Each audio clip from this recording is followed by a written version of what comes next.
On November 27, 2018, Carla Stefaniak had no idea that checking into an Airbnb in Costa Rica would be the last decision she would ever make freely.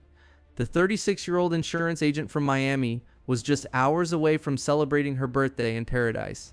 But what should have been a joyful milestone became the setup for a crime so brutal that it would shake Costa Rica's reputation as a safe travel destination forever. What would drive a security guard, someone paid to protect guests, to commit an act so violent that seasoned investigators still struggle to discuss the details? This is the story of Carla Stefaniak, a vibrant 36-year-old Venezuelan-born woman who had built a beautiful life in South Florida. After immigrating to the United States in 2000, she spent 12 years in Tampa before settling in Miami, where she worked at an insurance agency and lived her life to the fullest. Carla was the kind of person who lit up every room she entered. Her infectious smile and bubbly personality made her unforgettable to everyone who met her. She was passionate about travel, documenting adventures to Cuba, Mexico, Iceland, and Switzerland on her Instagram account. Her photos always showed the same thing: pure, radiant joy. But in November 2018, Carla had been looking forward to something special, celebrating her 36th birthday in Costa Rica with her sister-in-law, April Burton. The two women had planned a week-long adventure filled with surfing, motorcycle rides, hot springs, and the simple pleasure of buying fresh fruit from roadside stands. Little did Carla know, someone at her final destination had been watching, someone who would exploit his position of trust in the most horrific way possible. Before we continue with the rest of this story, can I ask you for a quick favor? Please hit that like button, share this video, and subscribe if you haven't already. And don't forget to turn on the notification bell. It's the best way to make sure you never miss our next gripping true crime release. Your support means the world and helps us keep uncovering stories just like this one. On Thanksgiving Day, November 22nd, 2018, Carla and April arrived in Costa Rica, their hearts full of excitement. For 5 days, they lived like the carefree travelers they were. They explored beach towns outside San Jose, soaked in natural hot springs, and Carla documented every moment with her characteristic enthusiasm. Her last Instagram post, tagged from Capos, Costa Rica, on November 25th, showed her sprawled next to an aquamarine infinity pool.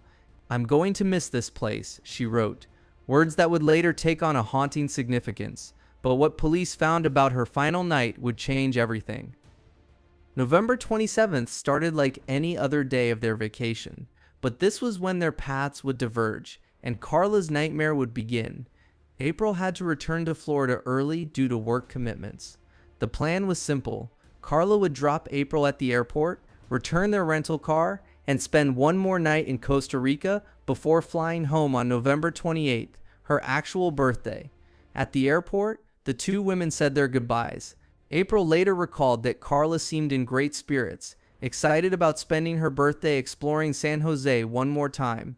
After dropping off April and returning the rental car, Carla took an Uber to an Airbnb she had found, Villa Lemas, a gated compound in the San Antonio de Escazú suburb of San Jose.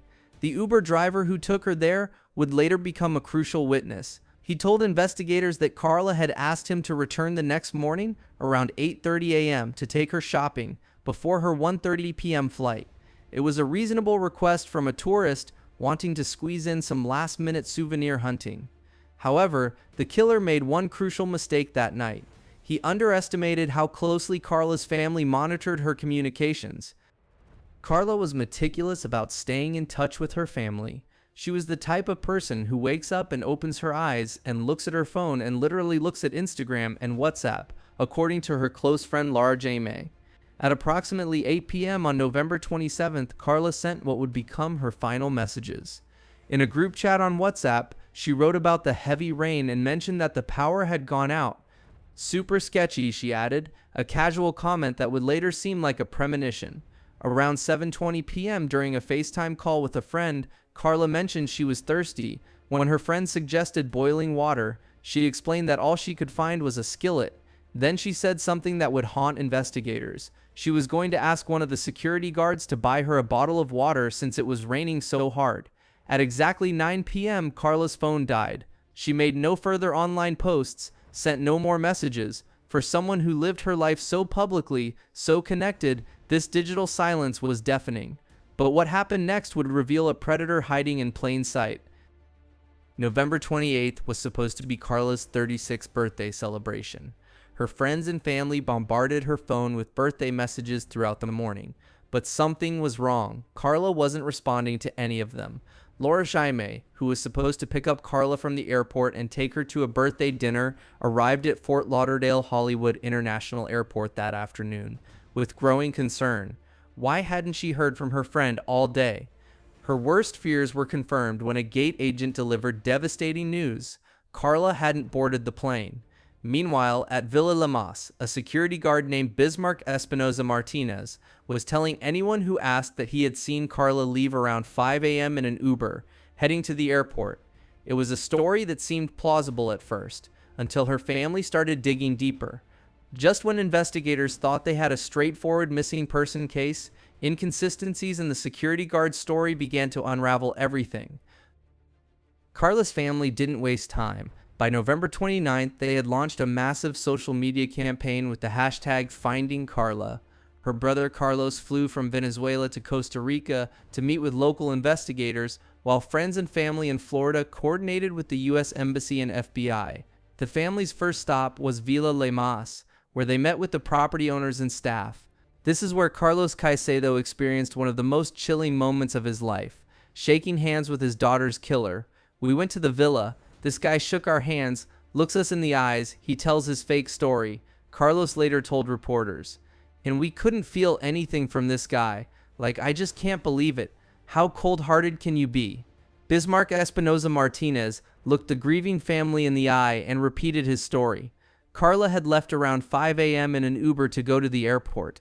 He seemed helpful, concerned even. He was, after all, the security guard, someone whose job was to keep guests safe. But investigators were already noticing problems with Martinez's timeline. When Carla's family contacted Uber to check her account, they discovered something that shattered Martinez's story. There were no records of Carla taking an Uber on November 28th. None at all. When confronted with this evidence, Martinez quickly changed his story. Now he claimed Carla had taken a taxi, not an Uber. But this new version raised even more questions. Why would someone leave for a 1:30 p.m. flight at 5 a.m.? The airport was only 20-30 minutes away. Detective interviews with other people who had contact with Martinez revealed even more inconsistencies. His statements were contradictory, and more importantly, they didn't match the surveillance footage investigators were reviewing. However, the most disturbing discovery was yet to come.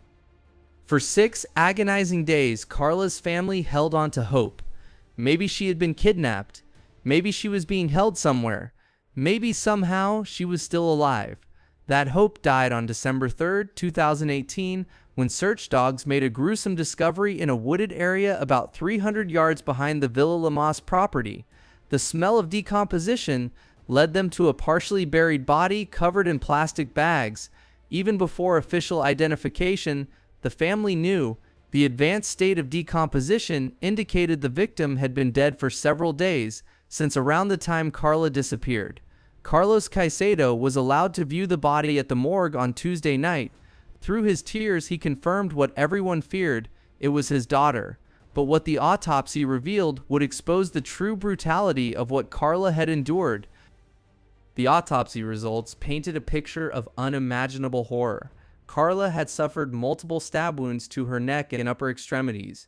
She had also sustained blunt force trauma to her head. One wound on her palm indicated she had tried desperately to defend herself against her attacker. "I guess that Carla fought," her father said, gathering strength from the evidence that his daughter hadn't given up without a battle. The struggle, he realized, was long. But the person responsible was someone nobody suspected until his own lies trapped him. Investigators found bloodstains throughout apartment 8 where Carla had been staying. They also discovered that Martinez had been living in apartment 7 right next door. As the security guard, he had access to all the rental units with the authority to enter any room without permission or supervision. The truth was more twisted than anyone imagined. Martinez hadn't just committed a random crime of opportunity. Prosecutors would later reveal that this was a sexually motivated attack. He had used his position of trust, his access to vulnerable guests, to commit an act of pure evil. When investigators reviewed surveillance footage from the area and compared it to witness statements, Martinez's testimony was what they called incompatible to reality. Every story he told was a lie designed to cover up his crime. On December 4th, 2018, Martinez was arrested and taken into custody. The 32-year-old Nicaraguan national, who had been in Costa Rica illegally since June, finally stopped lying when faced with the overwhelming evidence against him. But even then, he maintained his innocence, leaving Carla's family to seek justice through the courts. A key witness would emerge during the trial: Carla Gonzalez, a maid at the resort who knew Martinez's family well and had actually helped him get the security job at Villa La Mas. She testified that Martinez's mother had told her he had confessed to the crime, a confession that would help seal his fate. The trial began nearly 2 years after Carla's murder. For 3 emotionally charged weeks, her family sat through testimony, evidence, and the painful reconstruction of her final hours. Carlos Caicedo, who had traveled from Venezuela, had to fight back tears as he testified. At one point, overcome with emotion, he addressed Martinez directly. "Tell the truth if you still consider yourself a man," he said, before the judge asked him to calm down. Throughout the trial, Martinez remained silent, never taking the stand to defend himself or show any remorse for his actions. On February 15, 2021, a panel of 3 judges, Eduardo Rojas, Simón Guillén, and José Alberto Vargas, found Bismarck Espinoza Martinez guilty of murder and sentenced him to 16 years in prison. They also ordered him to pay $50,000 in damages to Carla's family. The sentence disappointed Carla's loved ones, who had hoped for the maximum penalty of 50 years. "We are obviously very disappointed," said close friend Greg Zwolinski. "I don't think 16 years justifies taking this amazing human being away from us. Not even close." But there was some comfort in knowing that Martinez would be behind bars, unable to harm another woman. Carla's family didn't stop with the criminal conviction. In December 2018, they filed a federal lawsuit against Airbnb and Villa La Mas, alleging negligence for failing to conduct proper background checks on Martinez, who was in Costa Rica illegally and lacked proper documentation for employment. The lawsuit argued that the defendants knew or should have known about the potential danger in giving Martinez unsupervised access to vulnerable guests in private settings. They had given him keys to every unit, the authority to enter any room at any time without permission or supervision. The case highlighted a broader issue: the responsibility of vacation rental platforms to ensure the safety of their guests, especially in foreign countries where local safety standards might differ from what travelers expect. Carla's murder sent shockwaves through Costa Rica's tourism industry. The Central American country had built its reputation as a safe destination for solo travelers, especially women. The fact that the person responsible for Carla's safety had been her killer challenged that perception fundamentally. The U.S. State Department had already issued a travel advisory earlier in 2018, assessing Costa Rica as a high-threat location for crime. But many travelers like Carla weren't aware of these warnings or didn't take them seriously enough. For Carla's family and friends, the pain never fades. They remember her not for how she died, but for how she lived with joy, enthusiasm, and an infectious love of life that made everyone around her happier. "Look at her picture. That's how everyone is going to remember her," said her friend Greg Zwolinski. "You just look at her picture, that smile just makes you smile and laugh. Her personality radiates through her pictures, and I want the world to remember her the way she is portrayed in those, because that's her." Today, more than 5 years after Carla Stefaniak's murder, Bismarck Espinoza Martinez remains in a Costa Rican prison. He will be eligible for release in 2034, when he'll be 48 years old. Villa La Mas closed temporarily after the murder and has since reopened under new management. Airbnb removed the property listing immediately after Carla's body was found, but the company continues to face scrutiny about background check procedures for property staff worldwide. The case also led to increased awareness about travel safety, particularly for women traveling alone. Travel advisories now emphasize the importance of researching accommodation staff backgrounds and staying in properties with proper security protocols. For Carla's family, the fight for justice continues beyond Martinez's conviction. They maintain the Finding Carla Facebook page, working to prevent similar tragedies and support other families who have lost loved ones to violent crime while traveling. Carlos Caicedo still keeps photos of his daughter on his phone, images of her laughing as a baby in his arms, dancing with him at her quinceañera, sprawling by that infinity pool in her final Instagram post. "She was my baby," he says through tears. "My baby's so happy with Papi." But he also carries the image of her lying in that Costa Rican morgue and the knowledge that her final moments were filled with terror and pain. It's a burden no parent should ever have to carry. To this day, travelers to Costa Rica and vacation rental guests worldwide book their accommodations a little more carefully, research their destinations a little more thoroughly, and maybe, just maybe, think twice about staying anywhere alone when something feels super sketchy. Because Carla Stefaniak's story reminds us that the people we trust with our safety aren't always trustworthy, and that evil can hide behind the most ordinary faces, even those of security guards paid to protect us. The question that haunts everyone who knew Carla isn't just how someone could commit such a horrible crime, but how many other Bismarcks are out there, working at hotels and rentals around the world, waiting for their next opportunity. And that's a thought that should keep us all a little more vigilant, a little more careful, and a lot more aware that paradise can become hell in the time it takes for a phone battery to die. If you found this story insightful, don't forget to like the video, share it with friends, and subscribe to the channel for more gripping true crime stories. And most importantly, turn on the notification bell. That way you'll be the first to know whenever we release a new case. Your support helps us keep bringing you these powerful stories, and turning on notifications ensures you never miss a single update.